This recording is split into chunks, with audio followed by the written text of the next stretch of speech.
हाँ जी, कल मैंने आपको शेयर फोर फीचर करवा दिया अच्छे से, ठीक है। काफ़ी उसकी प्रैक्टिस क्वेश्चंस भी दे दिए हैं मैंने।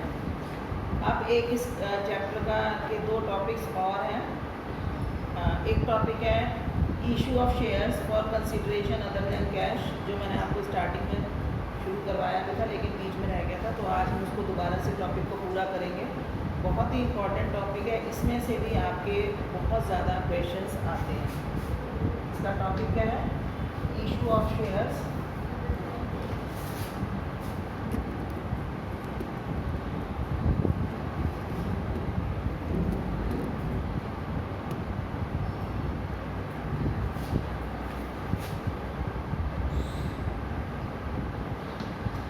of shares for consideration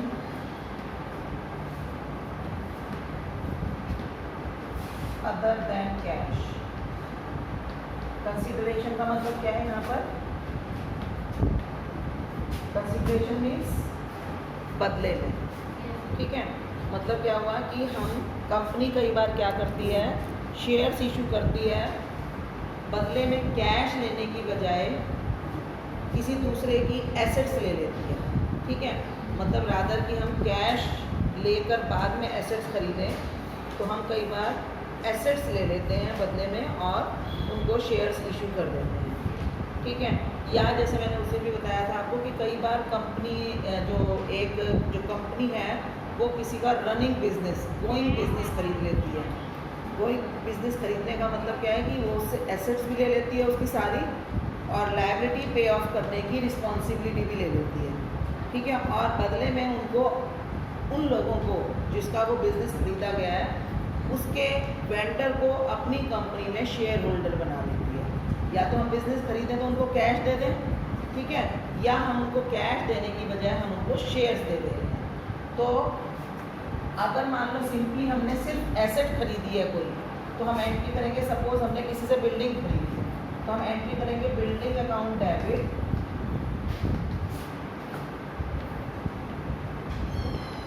building account debit to, यहाँ पर हम वेंडर भी लिखते हैं, पर वेंडर की बजाय हम यहाँ पर जनरल, तो मैं आपको वेंडर बता रही हूँ, एक्चुअली में ये हम लिखते हैं कि हमने किसको पैसे देने हैं, कि हमारे पास बिल्डिंग आ गई और इसके बदले में हमने पेमेंट करनी है।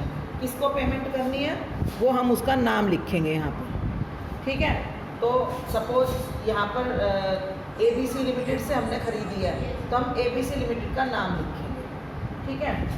और यहाँ पर हम क्या लिख देंगे फिर, अगर हमने ABC लिमिटेड से या ABC कंपनी से, ABC कंपनी कोई पार्टनरशिप फर्म है मान लो, और उसका बिजनेस खरीदा गया,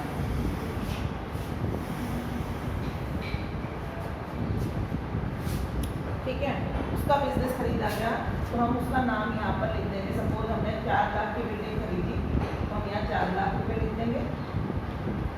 ये बिल्कुल सिंपलेस्ट केस है, ठीक है। अब इसका मतलब ये क्या शो कर रही है ये एंट्री, कि हमने बिल्डिंग खरीदी है 4 लाख रुपए की जिसकी वैल्यू है, और हम बदले में वेंडर को 4 लाख रुपए दे रहे हैं, ठीक है। अब वेंडर को हमने 4 लाख रुपए देने हैं, अब हम 4 लाख रुपए के बदले में कैश दे सकते हैं, है ना। कैश देंगे तो क्या लिखेंगे हम, ABC company debit 4 lakh to bank. इतना अमाउंट कभी कैश को दिया नहीं जाता है ना, चेक के थ्रू पेमेंट अलाउड है, तो टू बैंक जा,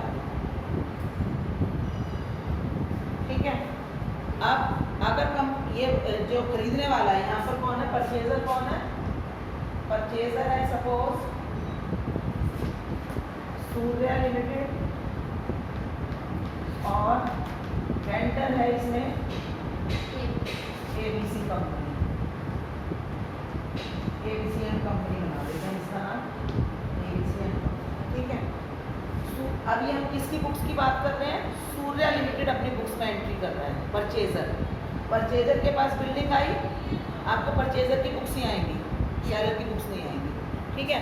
तो परचेजर जो है अपनी बुक्स में लिखेगा कि मेरे पास बिल्डिंग आ गई, building account debit to ABC company 4 lakh, इसका ABCN company debit 4 lakh to bank 4 lakh, ठीक है। अब अगर मान लो वो डिसाइड करता है कि नहीं हम कैश नहीं देंगे, हम बदले में इनको शेयर्स इशू करेंगे, तो यहाँ पर क्या बैंक की जगह क्या हो जाएगा, सपोज उन्होंने कहा इक्विटी शेयर्स, तो यहाँ पर इक्विटी शेयर्स हो जाएगा। मतलब क्योंकि हम क्रेडिट में हमेशा वो चीज़ लिखते हैं जो हमने उनको पे किया, जो भी चीज़ उनको दी है, ठीक है। अगर हमने उनको पैसे दे दिए तो टू बैंक, अगर हमने उनको इक्विटी शेयर्स दिए तो इक्विटी शेयर कैपिटल, और अगर हमने उनको बदले में कोई बिल पेबल दे दिया, ड्राफ्ट दे दिया, प्रॉमिसरी नोट दे दिया कि हम बाद में पेमेंट करेंगे, तो बिल दे दिया, जो भी चीज़ दी हो हम उसको ही क्रेडिट कर देंगे। डेबिट हमेशा वेंडर होगा। कई बार क्वेश्चन में दिया होता है तीनों चीज़ दे दी, जैसे 1 लाख रुपीज़ आप कैश ले लो, 1 लाख रुपीज़ का बिल पेबल दे दिया, 2 लाख रुपए की हम शेयर कैपिटल दे दिए। तो ऐसा भी अगर हुआ तो आपने उसको भी कर देना है। थोड़ी घुटना और होनी चाहिए यहाँ पर, एक दो बुक और है। हाँ जी, तो जो भी हमने उनको दिया हो वो हम उनको दे सकते हैं। अगर मान लो हमने 1 लाख रुपए उनको कैश दे दिया, 1 लाख रुपए के बिल पेबल दे दिए और 2 लाख रुपए के शेयर कैपिटल दे दिए, तो बता सकते हो एंट्री में क्या चेंज आएगा? हाँ जी बताओ क्या चेंज आएगा? मैंने तीनों चीज़ दे दी उसको, 1 लाख रुपए हमने कहा कि तुम्हें कैश देंगे, 1 लाख रुपए हम शेयर कैपिटल में के रूप में देंगे और 1 लाख रुपए हम देंगे आपको बिल्स पेबल के रूप में। तो बताओ क्या एंट्री होगी? ABC company account debit and company debit कितने से? 4 है। 2 बैंक, 2 इक्विटी शेयर कैपिटल और 2 बिल्स कितना? 1 लाख, 2 लाख, हमने कहा ना शेयर कैपिटल तो 2 लाख के दे रहे हैं और 1 लाख का, ठीक है। ये तो बहुत ही सिंपल केस है, बहुत ही सिंपल है। यहाँ पर क्या हुआ है कि 4 लाख रुपए की बिल्डिंग खरीदी हमने, बदले में 4 लाख रुपए देने हैं वो लिख दिया, उसके बदले में अब 4 लाख रुपए दे रहे हैं, तो बदले में क्या किया वो हमने उसको डेबिट करके पे कर दिया। अब यहाँ पर एक क्वेश्चन तो ये होता है कि क्या हमने उनको इक्विटी शेयर्स फेस वैल्यू पर दिए या प्रीमियम कर दिए? डिस्काउंट पर तो देना अलाउड ही नहीं है, पहले डिस्काउंट पर भी देते थे। तो हमने यहाँ पर ये देखना है कि हमने इक्विटी शेयर कैपिटल कितने की देनी है, ठीक है। उसके लिए सपोज यही केस है, मान लो हम ये सिंपल केस ये रखते हैं, अगर मान लो हम यहाँ पर रखते हैं कि हमने उनको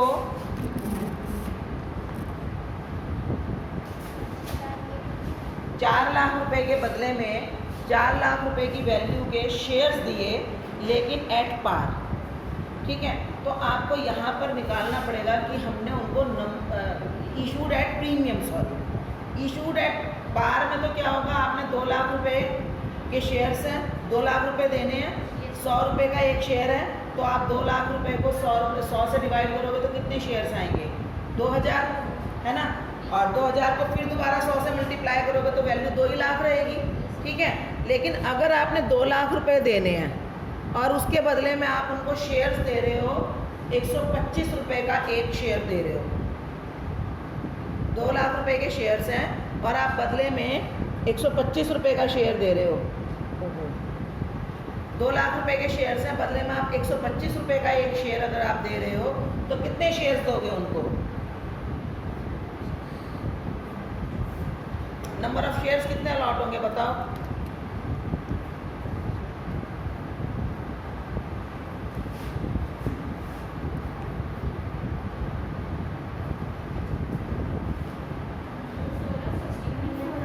$1600, ठीक है। कैसे निकाला? 2 लाख अपॉन 125, है ना। तो नंबर ऑफ शेयर्स कितने आ गए? 16। तो यानी कि आप उनको 2 लाख रुपए के बदले में 1600 के शेयर दे रहे हो, है ना, 1600 शेयर्स दे रहे हो, तो उन 1600 शेयर्स की वैल्यू क्या होगी?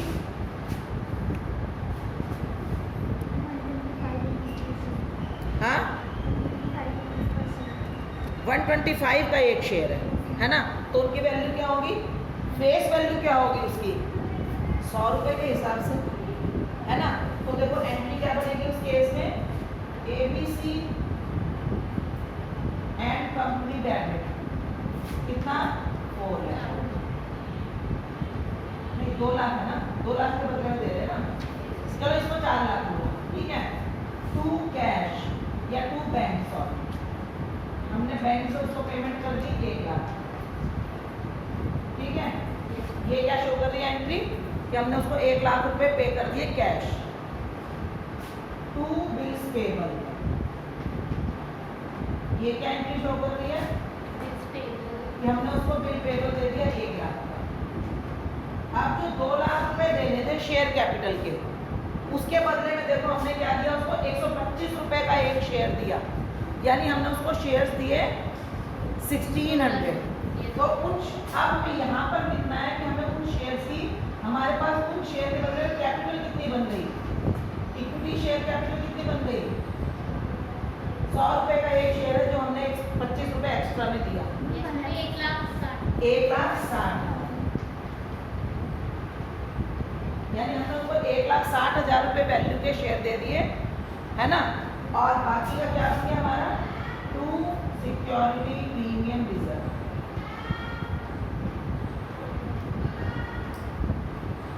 कितना? 40,000। आया समझ में ये? तो आपको इसमें क्वेश्चन में आपका एक MCQ बेस्ड क्वेश्चन आ सकता है, what are the number of shares या how many shares will be issued to the vendors, what will be the amount of security premium in this case, what will be the value of equity share capital issued to the vendor. 3 question इस तरह के आपके बन सकते हैं, ठीक है। चलो एक क्वेश्चन अब आप लिखो, चलो हम इसी में चेंज कर रहे हैं। हमने किसी की,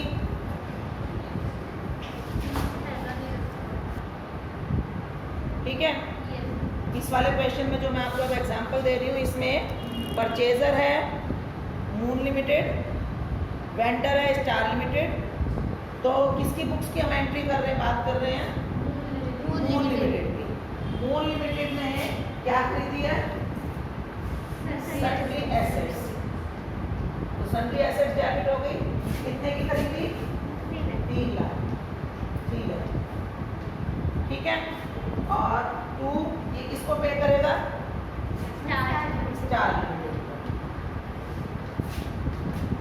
कितने पे करेगा ये डिसाइड हो गया। अब उसने स्टार लिमिटेड को पेमेंट की, तो स्टार लिमिटेड को पेमेंट कर रहा है, स्टार लिमिटेड डेबिट, पेमेंट कितने की करनी है? 3 लाख। अब ये बताओ उसको इक्विटी शेयर्स कितने मिलेंगे?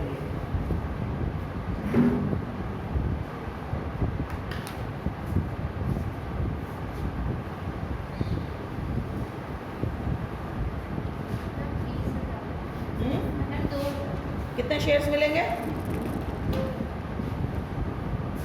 नंबर ऑफ शेयर्स बताओ बेटा, कौन बोलो, हाँ बोलो। 20,000, 2,000 कैसे निकाला? To be issued is equal to 3 lakh. मैंने कितना इसमें प्रीमियम बोला है आपको? 50%। तो 100 रुपीज का शेयर है और वो 50% है, तो ये हो गया हमारा 150। कितना होगा? 2,000, यानी कितना नंबर ऑफ शेयर्स कितने हो गए?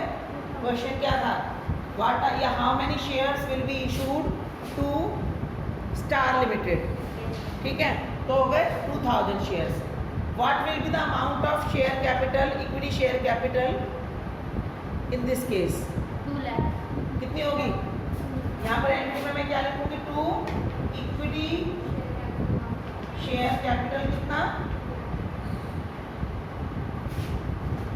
2 लाख, और 2 सिक्योरिटी प्रीमियम रिजर्व कितना? 1 लाख, ठीक है। Star limited debit 3 lakh, to equity share capital 2 lakh, to security premium reserve 1 lakh, ठीक है। समझ में आ गया। तो क्वेश्चन में आपको ध्यान में रखना है कि अगर फेस वैल्यू पर शेयर्स इशू किए गए तो वही फेस वैल्यू सेम ही हो जाएगी, और अगर सिक्योरिटी अगर वो प्रीमियम पर शेयर्स इशू किए गए हैं तो आपको डिवाइड करके नंबर ऑफ शेयर्स पहले पता लगाने हैं, ठीक है। फिर उन शेयर्स की वैल्यू को आपने शेयर कैपिटल में लिखना है, क्योंकि शेयर्स उसको कम मिल रहे हैं ना, और बदले में उससे थोड़ा सा जो अमाउंट है उससे प्रीमियम का लिया जा रहा है, ठीक है। ये भी बहुत सिंपल केस है।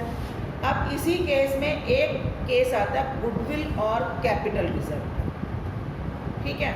गुडविल और कैपिटल रिजर्व का मतलब क्या है कि कई बार ऐसा होता है कि जिसका बिजनेस परचेज किया जा रहा है, जो वेंडर है, उसकी मार्केट में रेपुटेशन बहुत अच्छी है, उसकी प्रॉफिट अर्निंग कैपेसिटी बहुत अच्छी है, ठीक है। तो उसकी हमने बिजनेस परचेज किया और बदले में हम उसको उसका जो बिजनेस की नेट वैल्यू है उससे ज़्यादा पेमेंट देने को तैयार हो गए। अब जैसे मैंने इस क्वेश्चन में सिर्फ आपको ये बताया था कि हमने उसकी एसेट्स खरीदी 3 लाख रुपए की, तो अंडरस्टूड हो गया कि हम उसे 3 लाख रुपए देंगे।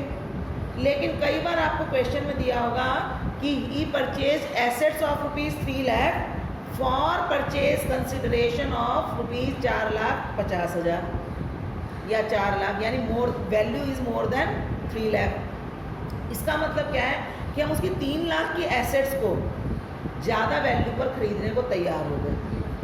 एसेट्स की वैल्यू तो 3 ही लाख है, लेकिन even then we are ready to pay him more than the value of the assets. क्यों?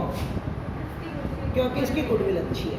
तब हम एंट्री ऐसे में क्या करेंगे, sundry assets account debit 3 lakh और टू ABC एंड कंपनी, या जो यहाँ पर हम स्टार लिमिटेड की बात करें, टू स्टार लिमिटेड मान लो हमने उसको कहा कि हम आपको 3.5 लाख रुपए देंगे, तो एंट्री क्या बन जाएगी, sundry assets account debit 3 lakh, to star Limited 3.5 lakh, 3,50,000।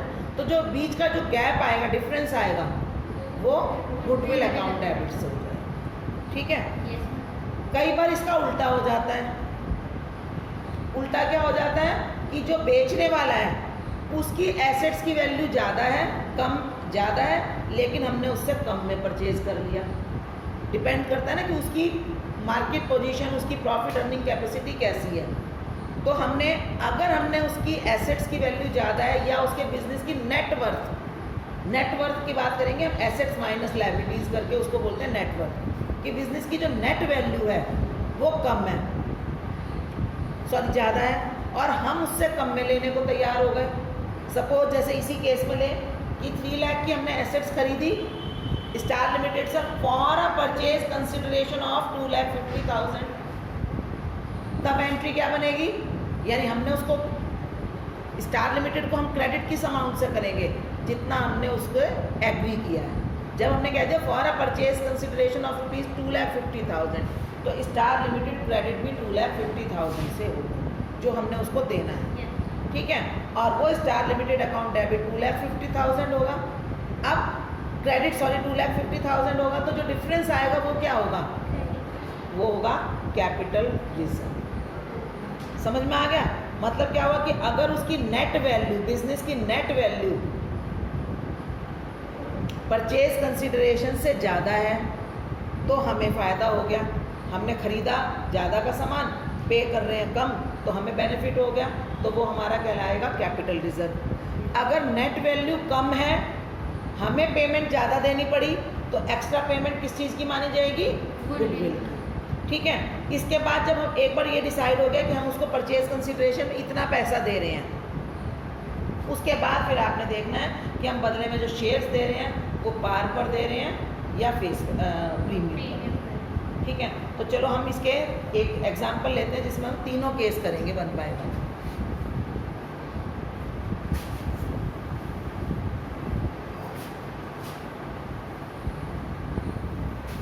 चलो लिखो question.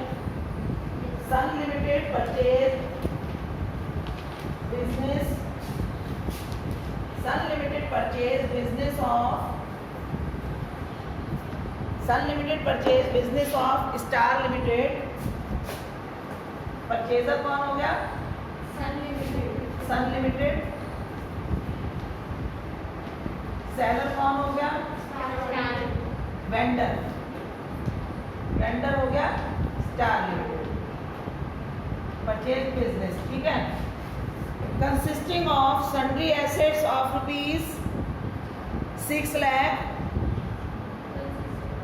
sundry assets of rupees 6 lakh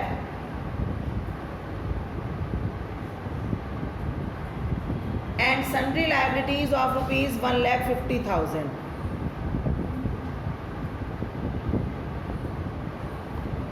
What will be the journal entry in the following cases?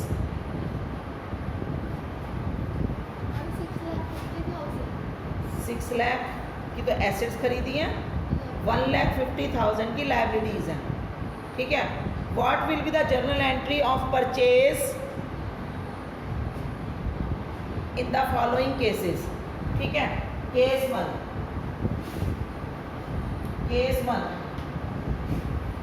No amount of purchase consideration is given except other above information. Case 1, no amount of purchase consideration is given except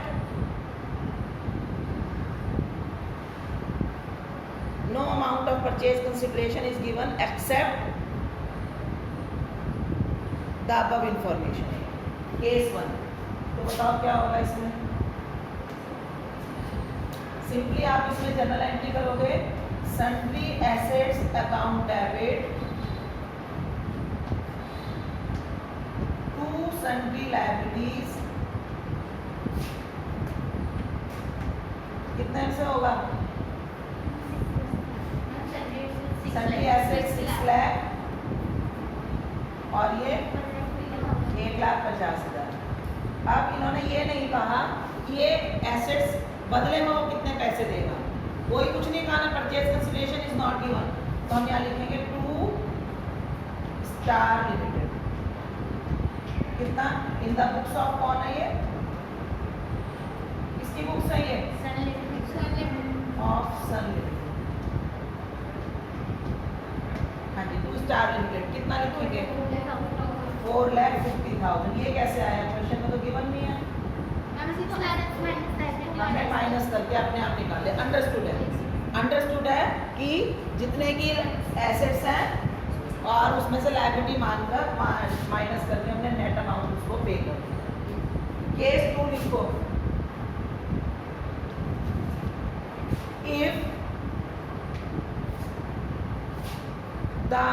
if Sun Limited has agreed to pay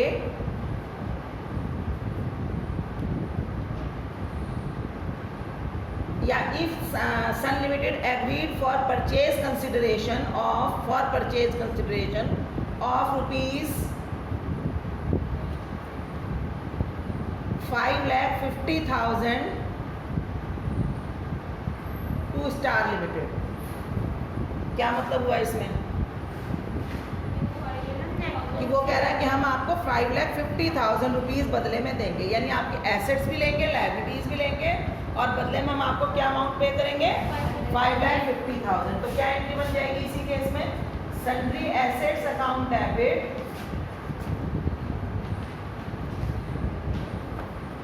to sundry liabilities. Sundry assets कितने से debit होंगी? 6 lakh. Liabilities कितने से credit होंगी? जो चीजें दी हैं पहले आप वो लिख दो, जो चीज जहाँ जाती है, ठीक है। सन्ड्री लायबिलिटीज उसको हमने पे करने के लिए कितना बोला है? अब यहाँ पर हमें माइनस नहीं करना, अब हमने उसने जो पे करने के लिए बोला है ना वो अमाउंट लिखेंगे। परचेज कंसिडरेशन दे दिया ना क्वेश्चन में, तो हम वो लिख देंगे 5,50,000। तो इसका मतलब क्या हुआ? देखो कि हम आउटसाइडर को 1,50,000 भी पे करेंगे और 5.5 लाख रुपए उसको 5.5 लाख रुपए स्टार लिमिटेड को भी देंगे। तो टोटल हमें पे करने पड़ रहे हैं कितने? 7 लाख। एसेट्स कितने की हैं? 6 लाख। तो हम 1 लाख रुपए किस चीज़ का दे रहे हैं? तो तो यहाँ पर हम लिखेंगे गुडविल अकाउंट डेबिट। जो आपने परचेज गुडविल का केस पढ़ा है ना, वो यही है एक तरह से। हालांकि गुडविल हम डायरेक्टली किसी का नाम भी परचेज कर सकते हैं, पर ज़्यादातर purchase goodwill at the time of business purchase होती है। ठीक है, ये हो गया, समझ गए। अब लिखो case 3। What will be the entry, या केस 3 सीधा लिखो। If Sun Limited has agreed to pay, if the purchase consideration is rupees 3,50,000, if purchase consideration is rupees 3,50,000, तो क्या करोगे? सन्ड्री केस 3 में क्या हो जाएगा? सन्ड्री एसेट्स अकाउंट डेबिट कितना? 6 लाख। टू सन्ड्री लायबिलिटीज कितना? 1,50,000। ये तो जो वैल्यूज आपको गिवन है वो लिखनी है ना। To sundry liabilities 1,50,000 to star Limited. Star Limited को कितना